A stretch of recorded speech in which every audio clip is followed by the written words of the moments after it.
Fux diz que o STF tem incompetência absoluta para julgar o caso de Bolsonaro.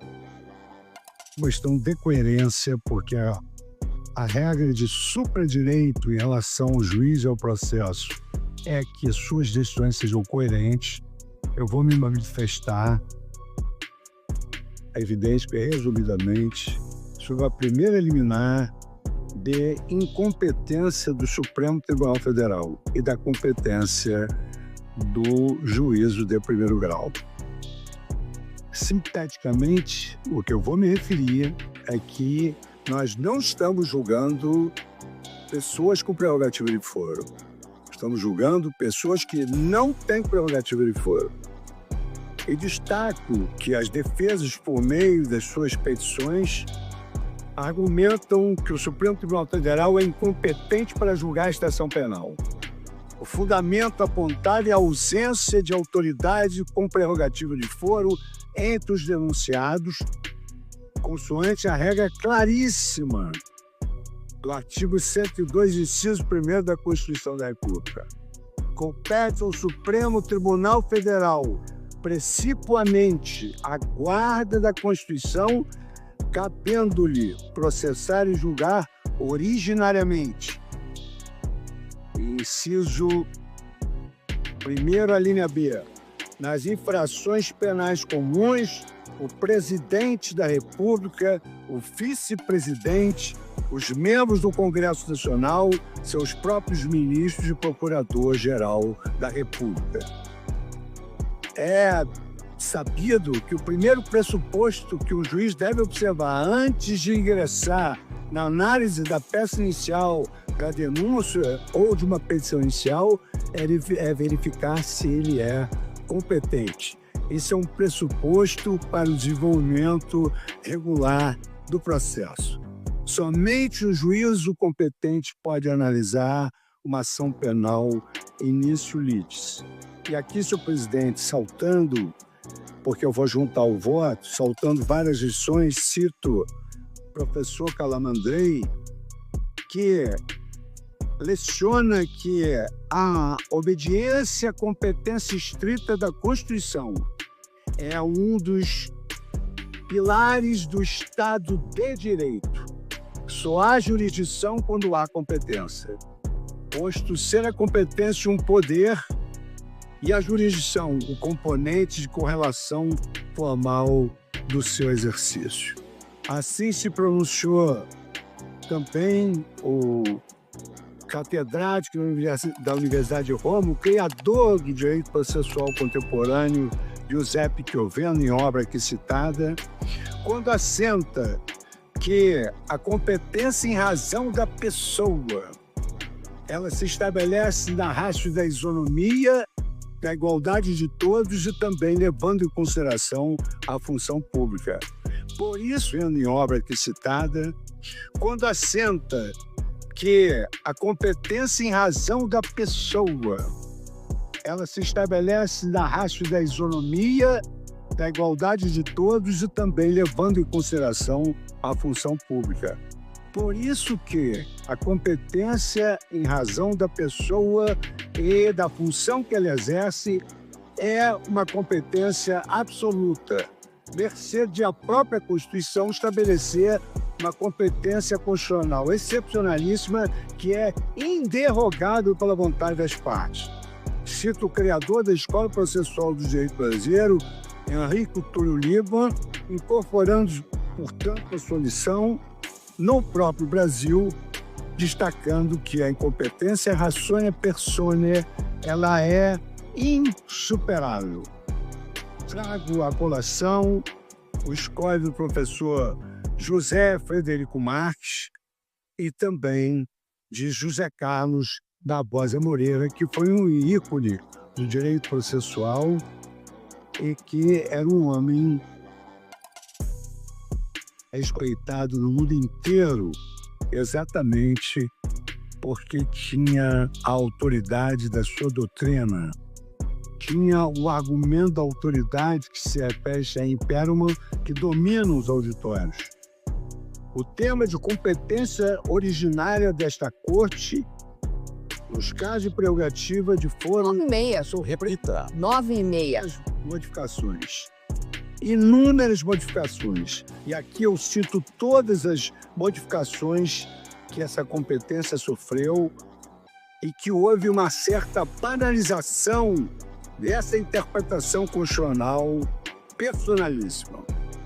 E esses autores expressam que, ao vedar expressamente o julgamento, ratione persona por outro órgão competente que não aquele indicado na Constituição, esta regra passa a ser lindeira à criação de um tribunal de exceção, que o Constituinte buscou impedir, não apenas pela criação de um novo tribunal, mas exatamente para que uma ação e a posteriori ação penal fosse julgada por um órgão jurisdicional diferente daquele que é previsto nas leis. Ou seja, o órgão jurisdicional constitucional é absolutamente diverso do órgão constitucional ordinário, especialmente quando essa modificação da competência for resultado de uma interpretação após o crime. E o que eu quero dizer é que o Supremo Tribunal Federal mudou a competência depois da data dos crimes aqui muito bem apontados por Sua Excelência, o Procurador-Geral da República. Trago o procurador, por Vossa Excelência é um doutrinador de escola, as lições de Ferraioli, Karl Schwab e outros autores da sua preferência, e destaco, identifica-se assim que a competência absoluta ela não pode ser derrogada sob pena de infringir a garantia do juiz natural. E a garantia do juiz natural cumpre diversas funções no ordenamento brasileiro. Em primeiro lugar, ela assegura a imparcialidade do julgador, evitando que sua designação ocorra por finalidades menos ortodoxas. E ainda é reforço dessa Constituição a independência dos magistrados que não ficam sujeitos a ameaças de afastamento do caso, na hipótese de não seguir eventualmente a determinação de uma maioria ou de seus superiores. Com esta breve contextualização que avulta a tensa correlação entre a relevância do cargo na República e a previsão do foro por prerrogativa, eu passo ainda a analisar essas modificações. E aí, senhor presidente, egrégia turma, eu venho desde 1964. 9h33. Repita. 9h33. Seguimos acompanhando aqui o julgamento da suposta trama golpista. Nesse momento, o ministro Luiz Fux está proferindo o seu voto. Trato aqui todas as hipóteses de competência e da modificação de competência.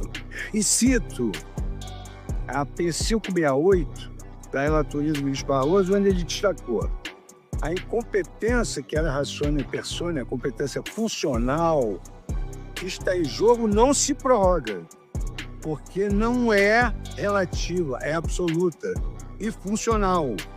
Não podemos ir ao mérito para depois voltar à preliminar. E aqui eu destaco, senhor presidente, depois de analisar essas questões, que o Supremo Tribunal Federal já anulou um processo por inteiro por incompetência relativa, máximo quando se trata de incompetência absoluta e inderrogável pela vontade das partes. E aqui, então, cito que, de acordo com as premissas que eu adotei de forma coerente ao receber a denúncia, a interpretação restritiva da prerrogativa de foro, preconizada desde a questão de ordem na ação penal 937, é a mais correta. E essa visão é que se alinha ao princípio republicano, que veda o tratamento desigual sem justificativa constitucional. E relembro mais uma vez que presidentes da República já foram julgados no Supremo. Um presidente foi julgado pelo plenário e o outro presidente foi julgado em segunda instância. Os fatos imputados aos réus, segundo a denúncia, ocorreram entre 2020 e 8 de janeiro de 2023. Naquele período, a jurisprudência da Corte era pacífica, consoante o entendimento consolidado, racional, inteligível, de que uma vez cessado o cargo, antes do término da instrução, a prerrogativa de foro deixaria de existir. Em caso, os réus deste processo sem nenhuma prerrogativa de foro perderam seus cargos muito antes do surgimento do atual entendimento. O atual entendimento é recentíssimo desse ano. A aplicação da tese mais recente para manter a estação no Supremo, muito depois da prática de crimes, gera questionamentos não só sobre casuísmos, mas mais do que isso, ofende o princípio do juiz natural e da segurança jurídica. E aqui, senhor presidente, eu faço uma digressão sobre segurança jurídica, cito acórdons, repiso, e sob esse ângulo, devemos relembrar que esta Corte anulou um processo com mais de uma centena de recursos por simples incompetência relativa de foro, e nós estamos diante de uma incompetência absoluta, que é impassível de ser desprezada como vício intrínseco ao processo. De sorte, senhor presidente, que mantendo a minha coerência que manifestei no recebimento da denúncia, ciente de que naquela oportunidade tratava-se de recebimento da denúncia em que vigorava o princípio in dubio pro societatis, deixei para o julgamento a análise mais vertical dessas questões. Assim sendo, senhor relator, saltando todas as digressões que aqui fiz sobre o campo doutrinário e jurisprudencial, com as vênias de sua excelência, o dedicado relator, e dos que o acompanharam, meu voto é no sentido de reafirmar a jurisprudência desta Corte adotada na questão de ordem na ação penal 937. Concluo, assim, pela incompetência absoluta do Supremo Tribunal Federal para o julgamento deste processo, na medida em que os denunciados já haviam perdido os seus cargos. E como é sabido, em virtude da incompetência absoluta para o julgamento, impõe-se a declaração de nulidade de todos os atos decisórios praticados. De sorte.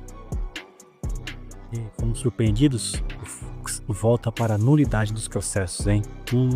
Mas aí, o que você achou de tudo isso? Deixe sua opinião nos comentários, se não é inscrito, se inscreva no canal. Um abraço, até o próximo vídeo.